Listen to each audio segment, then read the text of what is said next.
I had a 17-year Army career, and I loved every minute of it. Went to Somalia, went to Bosnia, and went to Fort Wainwright, Alaska. And that's where we did our train up to go to Iraq.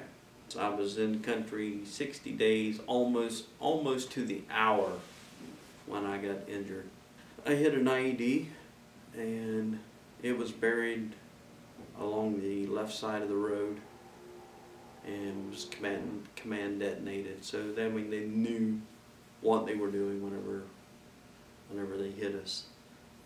We were on our way to Mashhad, Iraq, and we were going to drop off some medical supplies and fresh water to an Iraqi medical clinic. I had a traumatic brain injury. The shrapnel, and a piece of shrapnel a little bit bigger than a quarter, penetrated the back of my skull and was entangled in my optical nerve on the occipital lobe. Whenever they found me, I was clinically dead. Weirdly enough, the shrapnel, when it went in, it hadn't done any damage to the optical nerve.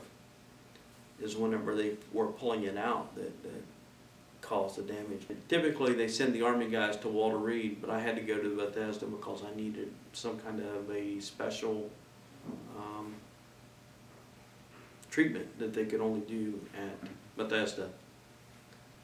And then I went over to Walter Reed, and I was at Walter Reed in the ICU in a coma, medically induced coma, for about 57 days.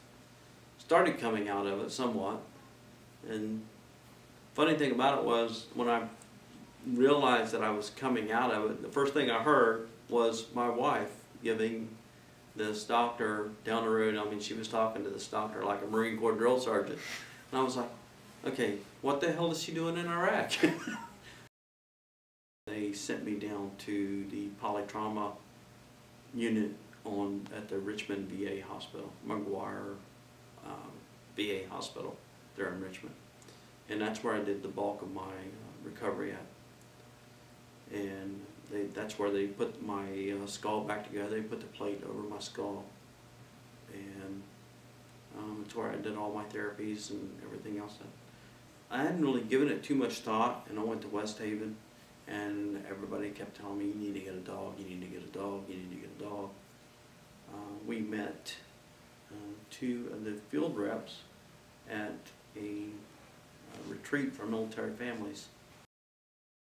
The main service dog task that he performs is the nightmare interruption. If I'm having a nightmare, he's trained to wake me up. They demonstrated, and they told me, well, we'll practice this with you in 3 or 4 days. 2 nights later, I happened to have a nightmare. So before I ever had a chance to practice it with him, the dog woke me up, and I haven't had to practice it with him since. And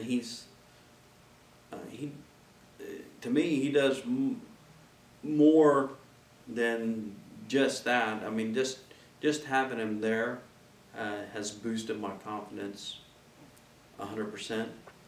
And what is miraculous to me is I spent this whole time since I've been injured navigating with a cane, and I looked down. My posture was terrible. I looked down all the time because I was trying to figure out what the cane was bumping into. And with him, I'm able to look up again. I feel like a human. It's absolutely phenomenal. And he knows, he has already, no longer than I've had him, he's already picked up when I'm having a bad time, when I'm having a hard time. And he likes to be right near me. To me, he's already made a huge improvement in mine. My posture is better, my attitude is better. I'm able to deal with things a lot more than I was a year, 2 years ago. And he's helped me just in the short length of time that I've had him deal with things that I probably would have blown up about. He's very good at redirecting me as I am redirecting him. I can't thank this organization enough for everything that they do. It is absolutely phenomenal.